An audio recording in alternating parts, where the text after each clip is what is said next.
Shalom, shalom, bien-aimés, shalom, famille de Dieu de par le monde. Que la grâce du Seigneur, la communion du Saint-Esprit et la faveur, dans le nom de notre Seigneur Jésus, puissent reposer sur vous et vos maisons. Bienvenue à notre espace de partage quotidien, dénommé Le Pain Quotidien. Je suis Dr Franck Adé et c'est mon privilège d'être celui qui porte la parole ce matin, afin que nous puissions ensemble être instruits, édifiés, autour de ce thème du mois qui est « Rendez témoignage », tiré de Actes 23, 11. Cette semaine, nous parlons de portrait de témoin. Et en ce jour, nous nous attacherons particulièrement à Enoch, qui caractérise la foi. Enoch, la foi. Et le texte de méditation est tiré de Hébreux 11, 5, qui dit ceci: « C'est par la foi qu'Enoch fut enlevé pour qu'il ne vit point la mort, et qu'il ne parut plus parce que Dieu l'avait enlevé. Car avant son enlèvement, il avait reçu le témoignage qu'il était agréable à Dieu. » Parole du Seigneur. Amen.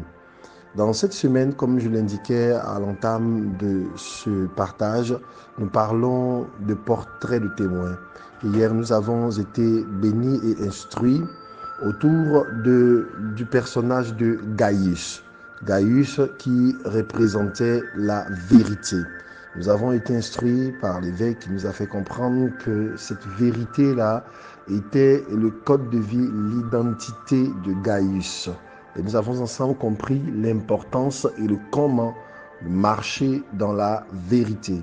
Aujourd'hui, nous parlons de la foi et nous parlons d'un personnage assez emblématique, assez intéressant, assez mystérieux, qui s'appelle donc Enoch. La plupart des patriarches dans la Bible ont été connus pour ce qu'ils ont engendré. C'est la généalogie qui nous rappelle ce que ces personnes donc ont représenté, qui ces personnes ont engendré et quelle est leur place dans la lignée de personnes qui se sont succédées depuis la création du monde.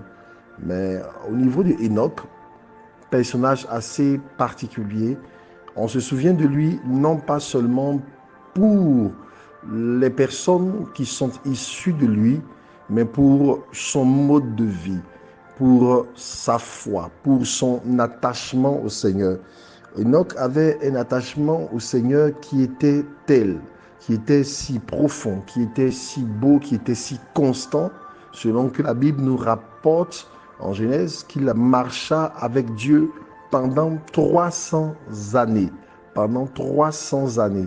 300 années de constance, de fidélité, de sainteté, de consécration. 300 années d'une vie exceptionnelle qui a été couronnée, cette vie-là, donc, par cet enlèvement-là. Enoch, c'est une préfigure de l'Église. C'est une préfigure de ce que nous aspirons à vivre tous, être enlevés et aller vivre auprès du Seigneur.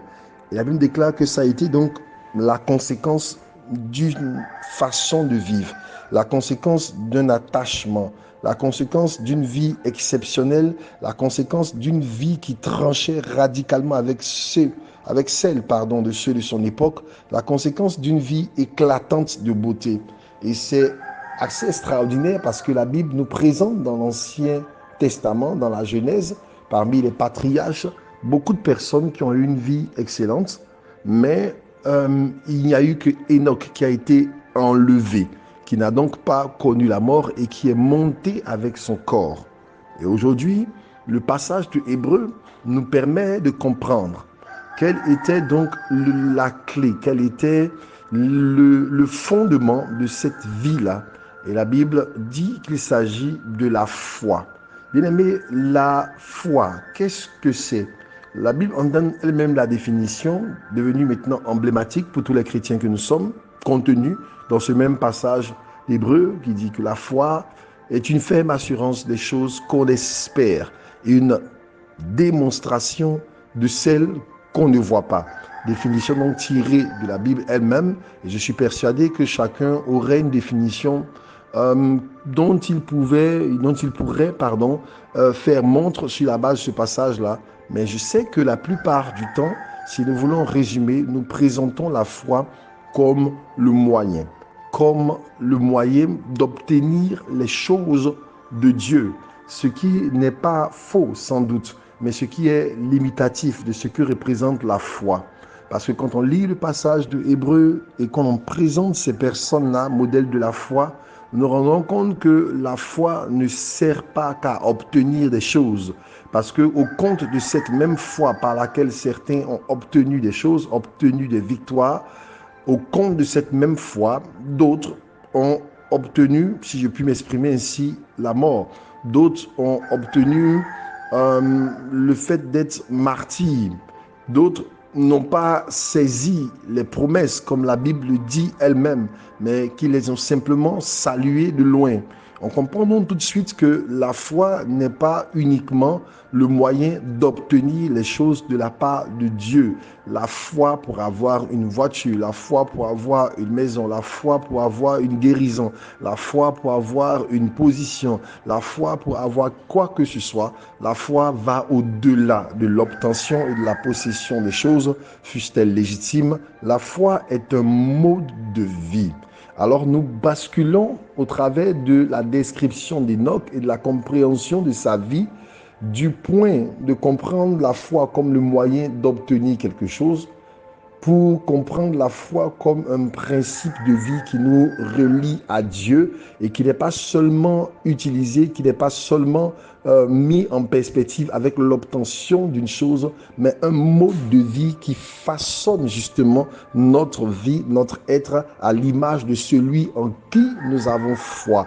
Il ne s'agit plus simplement donc de la foi en ce que Dieu peut faire, mais de la foi en ce qu'est Dieu, la foi en ce que Dieu représente, la foi de Dieu, la foi en la nature de notre Dieu, la foi en sa bonté, la foi en sa sainteté. C'est donc la puissante croyance ancrée dans la révélation de sa nature, qui se nourrit d'abord de donc la sainteté et de la séparation. Si nous avons donc la foi comme Enoch, la conséquence devrait en être une vie séparée.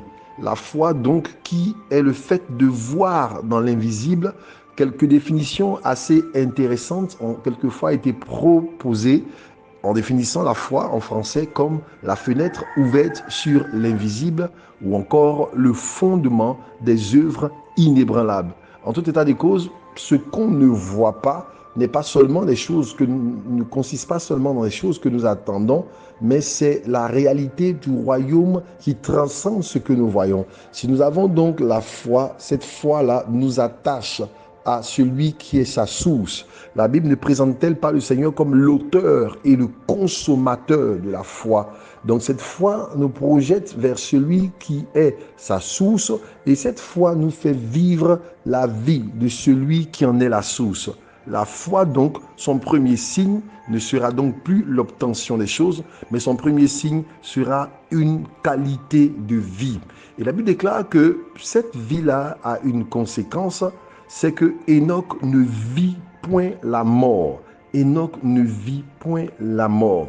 Il est fort possible que pendant que nous sommes en train de parler, la plupart d'entre nous, si le Seigneur n'est pas encore revenu, connaîtront certainement la fin de vie dans ce corps-là et que nous rencontrerons le Seigneur.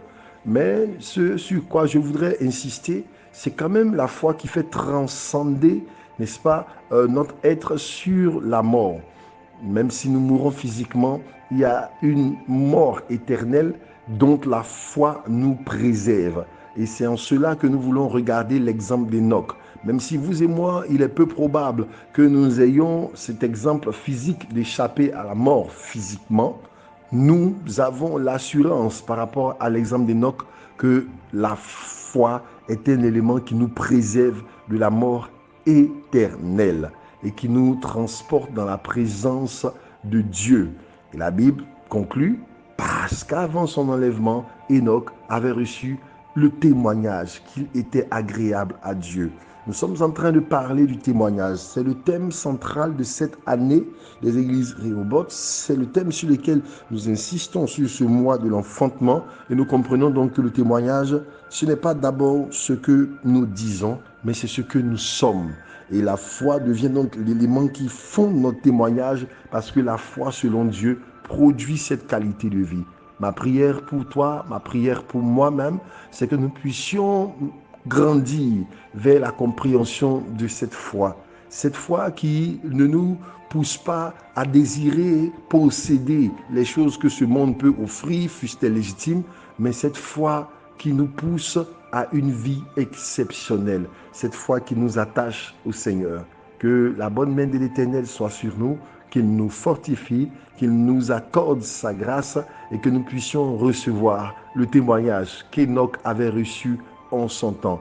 Cette génération en a grandement besoin. Le témoignage a été rendu au sujet d'Enoch. Qui a rendu témoignage d'Enoch? Certainement Dieu, mais au corps ceux de sa génération.